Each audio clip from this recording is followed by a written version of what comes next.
دوستو ہم میں سے ہر کوئی ڈھیر سارا پیسہ کمانا چاہتا ہے تاکہ ہم اپنی ساری خواہشات کو پورا کر سکیں، مگر پیسہ کمانا بچوں کا کھیل نہیں ہے۔ اس کے لیے سخت محنت درکار ہوتی ہے جو ہر کسی کے بس کی بات نہیں۔ اسی لیے کچھ لوگ پیسہ کمانے کے لیے شارٹ کٹ کی تلاش میں سرگرداں رہتے ہیں۔ چور ڈاکو بھی اسی طبقے سے تعلق رکھتے ہیں جو اسلحے کے زور پر یا چھپ چھپا کر لوگوں کو قیمتی ساز و سامان سے محروم کر دیتے ہیں۔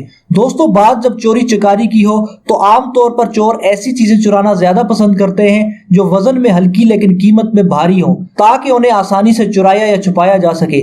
مگر کچھ چوروں کا الگ ہی لیول ہوتا ہے، چھوٹی موٹی چیزیں چرانے سے ان کا کام نہیں چلتا، اسی لیے وہ کچھ الگ اور بڑا چراتے ہیں، اتنا بڑا کہ جسے دیکھ کر آپ حیران رہ جائیں گے۔ ان وارداتوں کو دیکھ کر یہی لگتا ہے کہ انہیں انجام دینے والے چور یقیناً کمال ہمت اور دل گردے والے رہے ہوں گے۔ تو چلیے دوستو ان غیر معمولی چوروں سے ملتے ہیں۔ Number 1، Boeing 727۔ دوستو کیا آپ تصور کر سکتے ہیں کہ کوئی چور ایک بڑے پیسنجر جیٹ کو ہی چوری کر لے؟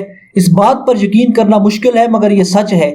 25 مئی 2003 کو دو لوگوں نے ایک بوئنگ 727 جہاز انگولا کے شہر لوانڈا کے کویٹرو ڈی فیریرو ایئرپورٹ سے چوری کر لیا۔ یہ طیارہ ایئرپورٹ پر کھڑا تھا، اس کے پاس نہ تو اڑان بھرنے کی کلیئرنس تھی اور نہ ہی ایئر ٹریفک کنٹرولر سے کوئی رابطہ تھا۔ یہ بغیر لائٹس آن کیے رن وے پر آیا اور دیکھتے ہی دیکھتے فضا میں بلند ہو گیا۔ سی آئی اے اور ایف بی آئی نے فوراً معاملے کی تحقیقات شروع کر دی۔ انہوں نے اڑان سے پہلے دو لوگوں کو جہاز میں سوار ہوتے دیکھا جن میں امریکی پائلٹ اور فلائٹ انجینئر بن سی پڈیلا اور کانگو کا ایک میکینک جان ایم موٹانٹو شامل تھے۔ تفتیش میں یہ بات بھی سامنے آئی کہ یہ دونوں آدمی کچھ مہینے قبل جہاز کی تزئین و آرائش کے کام میں مدد کر رہے تھے مگر انہیں ایک بوئنگ 727 اڑانے کی کبھی بھی اجازت نہیں دی گئی تھی۔ پڈیلا کی فیملی نے چوری کا الزام مسترد کرتے ہوئے کہا پڈیلا کو اس کی مرضی کے بغیر یہ جہاز کہیں لے جانے پر مجبور کیا گیا تھا مگر اسے پہلے بھی دھوکہ دہی میں ملوث پایا گیا تھا۔ اسی وجہ سے حکام نے یہ خدشہ ظاہر کیا کہ انہوں نے یہ پلان پیسہ کمانے کے لیے بنایا تھا۔ تاہم پوری دنیا چھاننے کے باوجود بھی سی آئی اے اور ایف بی آئی آج تک اس جہاز کا سراغ لگانے میں ناکام ہے۔ Number 2، fighter jet. دوستو 1980 میں ایک اسرائیلی میجر پائلٹ نے جنگ عظیم دوم کے زمانے کا مسٹینگ فائٹر پلین چوری کر لیا۔ اس جہاز کو مرمت کے بعد اسرائیلی ایئر فورس کے میوزیم میں پہنچایا جانا تھا اور اس کی مرمت کا کام بھی یہی پائلٹ کر رہا تھا مگر مرمت کے بعد اس کی نیت خراب ہو گئی اور وہ اس طیارے کو اڑا کر میوزیم لے جانے کے بجائے سویڈن لے گیا جہاں اس نے یہ طیارہ غیر قانونی طور پر $3,31,000 میں فروخت کر دیا۔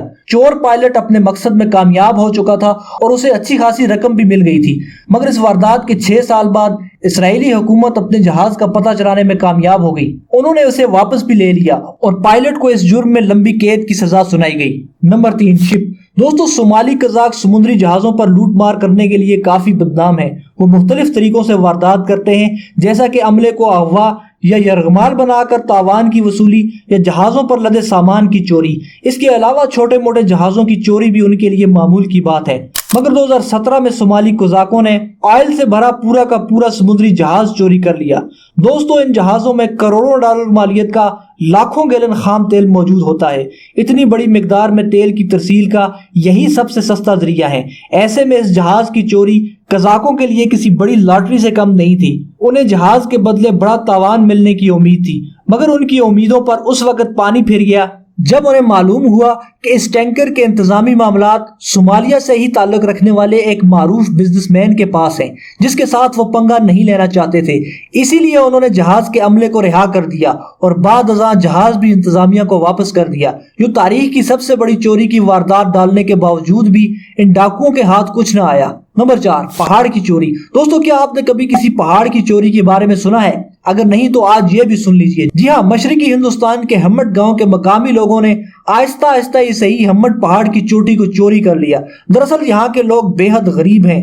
گاؤں میں آمدن کا کوئی دوسرا ذریعہ نہ ہونے کے باعث یہ لوگ اس پہاڑ کی چوٹی سے تعمیراتی پتھر نکال کر پراپرٹی ڈیولپرز کو فروخت کر دیتے ہیں جس سے ان کا گزر بسر آسانی سے ہو جاتا ہے۔ اس پہاڑ کی کٹائی غیر قانونی ہے مگر مقامی انتظامیہ نے اس معاملے میں جان بوجھ کر چپ سادھ رکھی ہے کیونکہ یہ پہاڑی مقامی لوگوں کی روزی روٹی کمانے کا واحد ذریعہ ہے۔ کٹائی کے اس کام کو قانونی بنانے کے لیے مقامی تاجر نے اس پہاڑ کی ملکیت کا دعویٰ بھی کیا مگر یہ دعویٰ درست ثابت نہیں ہو سکا۔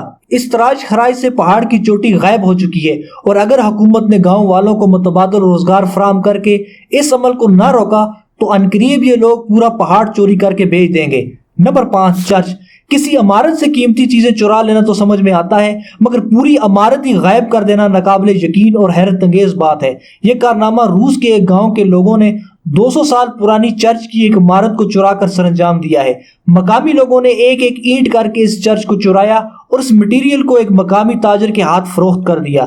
چونکہ یہ واردات آہستہ آہستہ انجام دی گئی اور اس وقت یہ چرچ غیر فعال تھا، اسی لیے حکام کو اس کی چوری کا علم بر وقت نہ ہو سکا۔ جب انہوں نے اسے فعال کرنے کا فیصلہ کیا تو وہ کھنڈرات کا منظر پیش کر رہا تھا۔ دوستو، آپ کو یہ ویڈیو کیسی لگی؟ اپنی رائے کا اظہار کمنٹ سیکشن میں ضرور کیجیے گا۔ اپنا اور دوسروں کا بہت خیال رکھیے۔ اللہ حافظ۔